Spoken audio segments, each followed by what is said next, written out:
this speech later on, and my speech is going to be about this fight that we're in over the narrative, because even though I'm certainly hoping there's not going to be any trouble here, I'm not expecting any trouble here.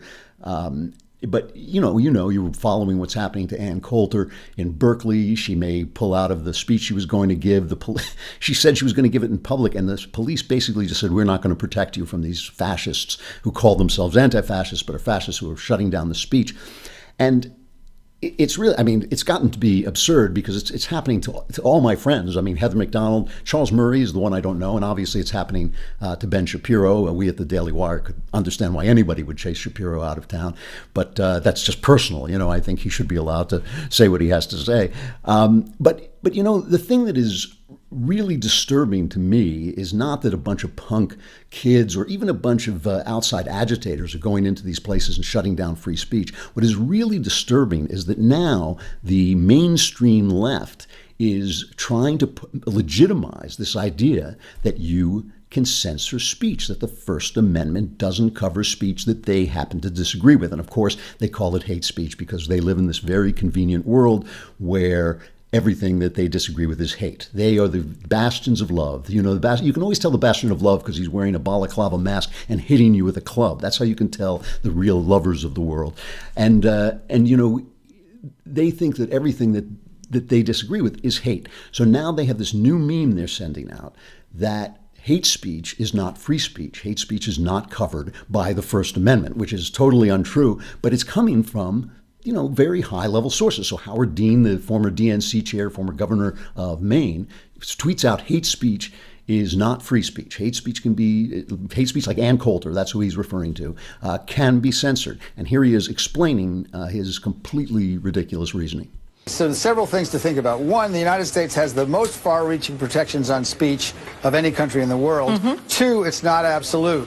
Three, there are three Supreme Court cases that you need to know about. One, and the most recent, is a John Roberts opinion that said the Phelps people, that church out in Kansas, had the right to picket horrible, offensive, with signs, military funerals. Two, in 2002, there was a Supreme Court said that cross-boarding was illegal because it could incite violence. And three, the Chaplinsky case in 1942 said that speech was not permitted if it included fighting words that were likely to incite violence. So this is not a clear-cut carrying on the way the right does. The right loves to be able to say anything they like, no matter how offensive it is. Well, Ann Coulter has used words that you cannot use on television to describe Jews, blacks, gays, Muslims, immigrants, and Hispanics.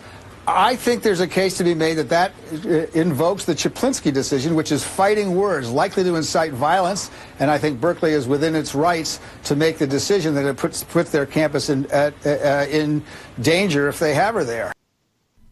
Completely untrue. Every word out of his mouth, including the ands and buts, were completely untrue. First of all, the most offensive thing about this is defining speech you disagree with as hate speech. So the minute they start in with hate speech isn't free speech, that's ridiculous. Secondly, even what he was saying made no sense. The Supreme Court cases that he was citing, they did allow Westboro Baptist Church to picket a gay Marine's funeral, which is about as hateful as you can get. That's something that I would find genuinely hateful, but the Supreme Court said it was within the realm of free speech. So that I don't see even why he was citing that. In the cross-burning case, what the Supreme Court did was they struck down a law banning all cross-burning because they said you can't ban it altogether because it is speech. What they said was you can prevent it if it's intimidation. So it's not free speech for me to say, if you walk down the street, I'm going to kill you. That's a threat. You can't do that. And the fighting words case, again,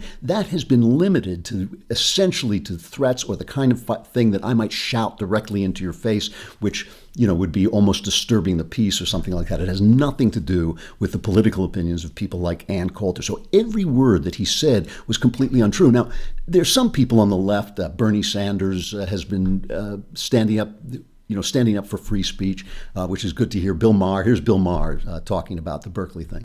But Berkeley, used to be the cradle of free speech, and now it's just the cradle for babies who don't And I feel like, this goes on all over the country on campuses. They invite someone to speak who's not exactly what liberals want to hear, and they want to shut her down. I feel like this is the liberals' version of book burning. Yeah. And it's got to stop. Howard Dean tweeted today about this. Hate speech is not protected by the First Amendment. Yes, it is. Threats are not protected by the First Amendment. This is why the Supreme Court said the Nazis could march in Skokie. They're a hateful bunch. But that's what the First Amendment means. It doesn't mean just shut up and agree with me.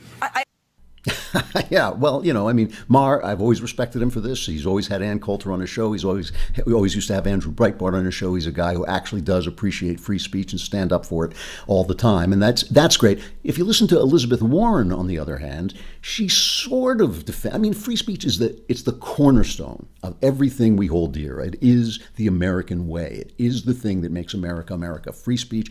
There's a reason they put it in the First Amendment. It is the most important right we have, because without it, you don't have any freedoms at all, really. So here's Elizabeth Warren kind of skirting